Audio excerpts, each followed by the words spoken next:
Do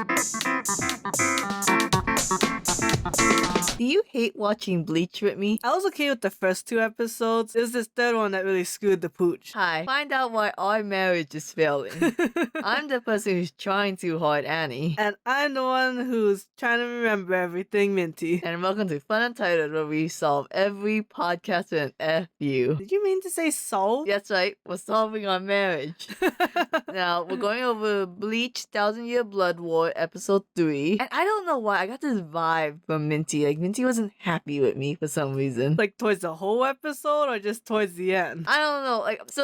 I feel like when he brought out the gun sword, that's when it started. Right, yeah. Because Annie is obsessed with swords and bows being a combined weapon. Okay, first of all, yes, and that's started with Uru. Second of all, I'm obsessed with the idea of Quincy sticking with bows and arrows. So when he brought out a motherfucking sword, I was like, no, you're a Quincy, not a Soul Reaper. Put that sword away. And then Jay said, but you haven't seen the gun sword. And I was like, Is that a German accent? I'm trying my best, man. It sounds like an accent you're trying to steal from, like, Helsinger Bridge. Oh, spite my asshole. That's how mad I am. I swore. So what did you think of the Jay Quincy's Vollstandig? I'm very confused because I don't know Bleach too well when Ichigo kept saying, oh, Uru did that. And they didn't lash back and do that really pink filter. Oh my god, right? Like, what the hell? Like, they want us to not think that they stole from old animation, but it's really ugly and you can't tell what the hell's going on. But, like, I was relying on a flashback because I had no idea what the hell Ichigo's talking about. So from what I googled, it's an improvement of the Let's Still. Remember when Uri was fighting Mayuri and had the glove and lost his powers? Yeah. That's what they're referring to. Okay, then Uru, you did a really shit version then. You didn't have anything Christian on you. Well, that's what they were saying, right? The little boy was sucked at this. We have decided to improve upon it by being an angel. So I believe each Quincy has their own, like, Vollstandig. Again, not able to pronounce these German words. Are they all gonna be Eva angels from Neon Genesis? I don't think so. But I think it's the similar ideas of being neon colors in a black night sky. I just think it's that's Fire Force vibes right there, baby. Oh yeah. Second of all, Uru really had a shitty version if they don't lose their Quincy powers afterwards then. It's called an improvement. An improvement, like, of the 10th degree. Uru had, like, version 1. They have version 20. Okay, I'm sure they're gonna explain this later, but this, like, the Stern Ritter, that's who they are as individuals, and then the Wandereich, who they are as a group. I don't know how the Stern Ritter came about. Like, so we already kind of see from the beginning the Majesty, he was, like, sealed away. And you got another hint of that when they said, like, Yamamoto didn't kill the guy 1,000 years ago. I don't know if, like, the Stern Ritter was, like, also sealed with him, because I don't think they were. It's weird because he has that thing, right? Like, 900 years, I came back. 90 years ago, I got my mind back. And then 9 years ago, I got my powers. Yeah, it's really fucking annoying. Is there something important with 9? I think it's just supposed to be other like... than a German word? No. I don't know. I think it's supposed to be like a prelude to, like, this is the 1,000th year of him being gone. Oh my god, the 1000-Year Blood War. Right, yeah. I just got Good it. job. Oh my god. It was like the opening of episode 1. I didn't know. Jesus. Wow. Okay, I was focused on the Blood War part. It is blood. Okay, Jay's powers and the fight. Did you like the fight? I thought it was okay. I thought, like, his sword bow thing looked kind of cool, but overall we haven't seen it at, like, its full potential. Or I mean, I guess we did see it when he kind of, like, started absorbing the reishi from, like, the Ion and from the desert and from Orihime and Chad. But it was okay, right? Like, there was nothing too special yet. Like, whatever. He did the spirit bomb. He has a cool form. It's nothing to grip me. I think it's just stupid how long it took Ichigo to go into Bankai. I wonder if the fear is getting Bankai stolen again, because he knew something was up when the other Rancor kind of tried to take it or something. Like, he doesn't know. Is it like always a Quincy thing to be taking other people's reishi? Yes, when Uryu did his thing, he was taking reishi from, like, the Soul Society buildings around him. Oh, okay. I teeter on the fact if A 1,000-Year Blood War is friendly towards new viewers, or you have to know all of the rest of Bleach to enjoy. Because sometimes I'm like, I think you could jump in. Other times I'm like, I know Bleach and I'm lost. I do feel like it's somewhat of a you can jump in, because if you think about like the Soul Society arc, that's like the first major arc, and you get introduced like to all these freaking characters. And even though it gets a little confusing and you're meeting like a new character every episode, Soul Society arc is one of the better arcs, period. So I think 1,000-Year Blood War arc kind of will do the same thing for new audience. It's gonna be a complex plot. The bad guy won't get better, unfortunately, in 1,000-Year Blood War arc. It only got better in Soul Society. But you get to meet these cool characters. There's gonna be some awesome fights, and you know what? You're just there for a really good ride. Like, I feel like things like Jujutsu Kaisen, they kind of have a cool concept, and you're hoping for something cool to come out of it, but it doesn't. But Bleach has the cool concept and the cool things to back it up that like the whole journey is worth it. Alright. Moving on from like Ichigo's whole shebang fighting Jay, we go into Uru being like, I have to know, how are there more Quincy's? Does Uru's dad hate him? They don't like each other because Uryu's dad doesn't like Quincy's at all. They explain this later with the flashbacks of what happened and why he's so against Quincy's. But so basically there's two sides, right? It's between like Uryu's dad versus Uryu's grandpa. One hates Quincy's, the other in his own way wants to keep the Quincy blood alive. And he was okay with just having his grandson, right? He doesn't have like this overarching, everyone's gotta be Quincy's. I some watched shit. all those Germans die. As long as my grandson I could live. It would be interesting to see how that comes into play. Uryu's dad was hot. Uru's dad's hot. Like, I didn't think he was hot in the beginning, like, you know, like the other animations, but his animation is really making everyone hotter. I saw Uru like, oh, he's my hot boy, and then his dad came, and I literally said, oh, he's hotter. Crazy. I wonder if because we're older, we're more attracted to the people closer to our age than the minors. Good question. Cause like, you know, I think Ichigo's hot. He's not as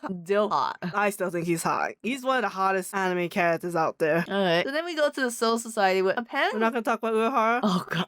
Saving Don the No, go. Because you asked while we were watching where was Urahara, and it almost immediately answered with saving Don the Chaka with Pesci. I almost feel like Kisuke didn't even have to come. Who was gonna save Don the Chaka? He Chad? was hiding in the sand. Somebody had to get his Why ass out didn't of Chad go to save I him? don't know. Again, Chad's always running towards the plot. Always gotta be by Ichigo's side. And then when Hime saving the two women that tormented her in the Rancor arc, and she's just like, how many times do I gotta save these bitches? Sorry, go back to the Soul Society, the thing that you're super obsessed with. No, I know. You know what? I'm gonna bring up something else now. Why is Nail not losing her shit? It has to be under very specific conditions. I think she used up a lot of powers during the Spada. Well, which damn, technically bitch, she was. it's been a year. It might be more than a year. I'm just saying, it's been a while.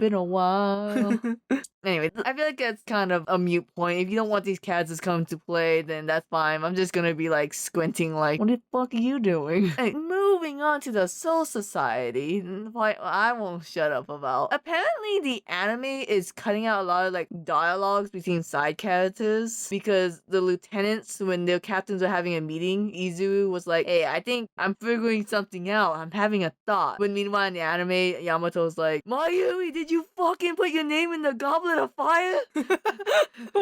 No, yeah. No, I mean Yamato's just straight up.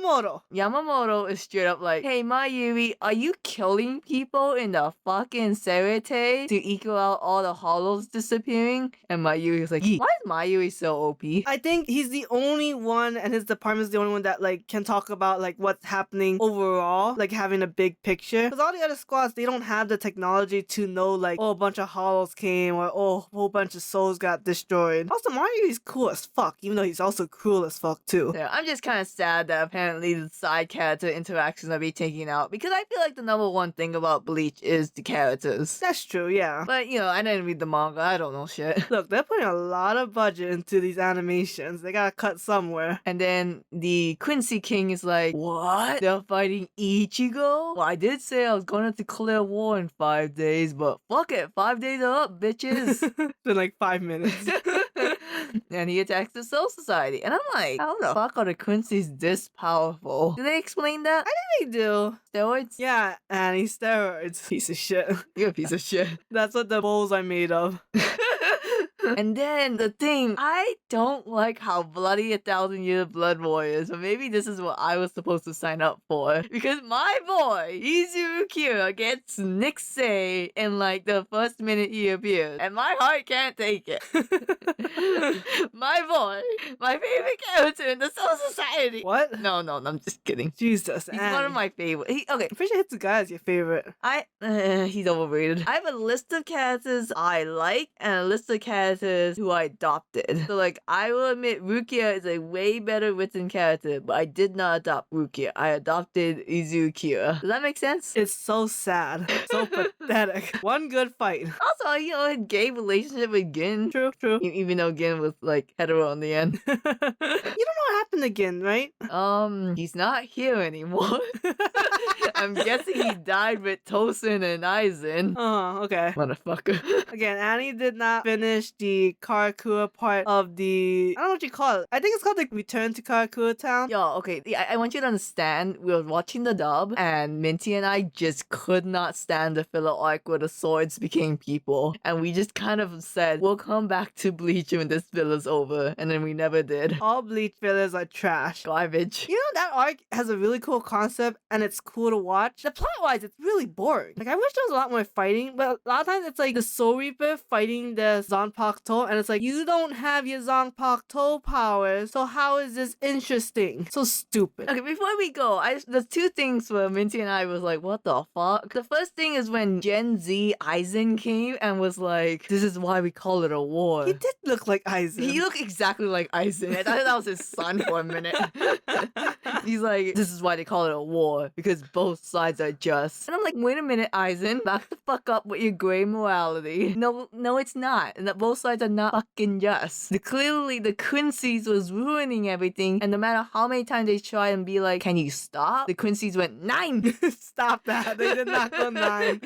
Again, the Wandereich and the original Quincy's are two different groups. But and me and Minty was just like losing our mind when Aizen was like, you know, both sides are justified. It's a cool quote. It just doesn't work in this battle. Also, sir, every war is justified. Say that about World War II. Say it to my face, motherfucker. Oh, Annie. I'm just saying, like, why would Gen Z Aizen say this? He said it, and I was like, could not even focus in the next scene. Where Mayu was like, yeah, I'll kill those people. And the second thing is, the bad guys, well, like, the J was like, I hate watching weaklings die. That's why I fight. And it's like, bitch, they're dying because you're fighting. I know, that was weird too. That partnered up with his boss being like, in order for peace, I have to kill a lot of people. I hate fighting. I'm just like, what the fuck is going on here? They peaked with Aizen and they can't go back. They almost refuse to. Alright, well, next episode, I assume a lot more characters I like is gonna die. Oh, we're getting so close to the very cool battle that I think everyone who's read the manga has been looking forward to forever. It's gonna be so freaking awesome. Alright, bye. Ichigo's dad versus Malpractice? You know, he's probably won those battles if he's still in practice. Alright, bye.